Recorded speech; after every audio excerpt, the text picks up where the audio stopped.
আসসালামু আলাইকুম প্রিয় শিক্ষার্থীরা, আরেকটি নতুন ভিডিও নিয়ে তোমাদের সামনে হাজির হলাম। আমি মোহাম্মদ বিল্লাল সরকার, বর্তমানে পড়াশোনা করছি রাজশাহী বিশ্ববিদ্যালয়ে। তো তোমরা অনেক দিনের কিউরিসিটিতে তৃতীয় মেরিট কবে দিবে গুচ্ছের এবং কয়টি আসন ফাঁকা রয়েছে দ্বিতীয় মেরিটের কার্যক্রম ভর্তি কার্যক্রম শেষে, তোমরা অনেক দিনে জানতে চাইছো।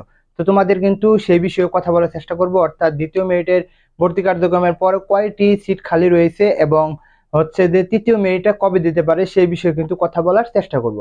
এর আগে অবশ্যই বলবো চ্যানেলটি সাবস্ক্রাইব করে আমাদের পাশে থাকবে, কারণ আমরা কিন্তু প্রতিনিয়ত গুচ্ছের আপডেট প্লাস গাইডলাইনমূলক ভিডিও দিয়ে থাকি। হ্যাঁ, তো আমরা দেখি কি হচ্ছে। তো গুচ্ছের সেকেন্ড মেরিটের যদি কথা বলি, কয়টি আসন ফাঁকা রয়েছে এবং কবে দিবে তৃতীয় মেরিট, কয়টি আসন ফাঁকা রয়েছে আমরা দেখেছিলাম প্রথম মেরিটের।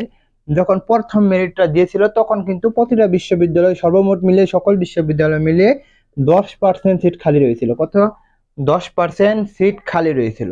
কিন্তু দ্বিতীয় যখন ভর্তি কার্যক্রম হয়, আমরা জানি যে প্রথম মেরিট দিলে কিন্তু অনেকেই ওইখানে আবেদন করে, অর্থাৎ অনেকজন মনে করে যে না, 1500 টাকা দিয়ে 3টা করে ফেলি বা 4টা করে ফেলি, 2000 টাকা দিয়ে যদি ভালো হয় তাহলে আমরা এখানে পড়লাম, না হয় আমরা অন্যান্য বিশ্ববিদ্যালয়ে চান্স যদি পাই, যেমন ডাবি রাবি ওইগুলোতে চান্স পেলে ওইখানে আমরা ভর্তি হয়ে থাকলাম আর কি।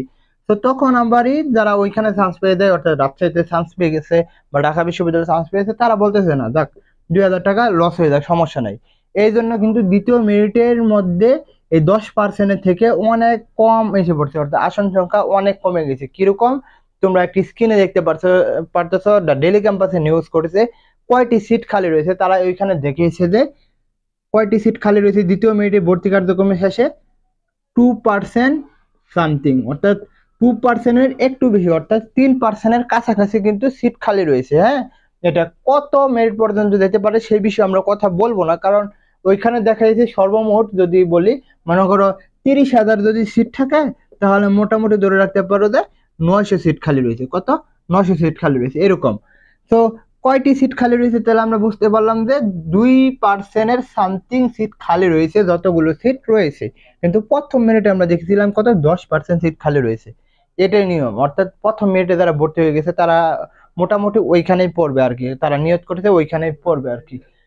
কবে তৃতীয় মিনিট কবে দিবে তোমরা অনেক জনে জানতে চাচ্ছ। তৃতীয় মিনিটটা কবে দিবে দেখো, দ্য ডেলি ক্যাম্পাসের নিউজে একটা কথা বলা হয়েছে, সকল বিশ্ববিদ্যালয় কিন্তু এখন ভর্তি কার্যক্রম স্থগিত রয়েছে এবং সকল বিশ্ববিদ্যালয়ে কিন্তু এখন আন্দোলন চলতেছে। এক নম্বর যে শিক্ষকদের আন্দোলন চলতেছে এবং 2 নম্বর হচ্ছে শিক্ষার্থীদের আন্দোলন চলতেছে, অর্থাৎ কোটা বিরোধী যে আন্দোলন সেটা কিন্তু চলতেছে।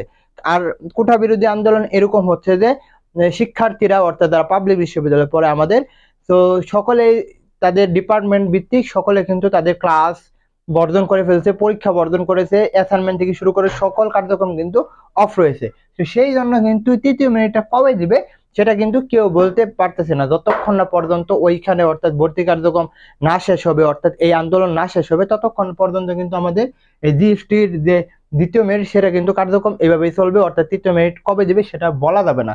আর তোমাদের জন্য আরেকটা সুখবর, আমাদের জন্য তোমাদের জন্য কিন্তু আমাদের সেকেন্ড টাইম এক্সাম বেস কিন্তু চলতেছে, রানিং রয়েছে 5 জন থেকে। তো তোমরা এখানে ভর্তি হতে পারো। নাম্বার দেওয়া রয়েছে, হোয়াটসঅ্যাপ নাম্বার 01952338944।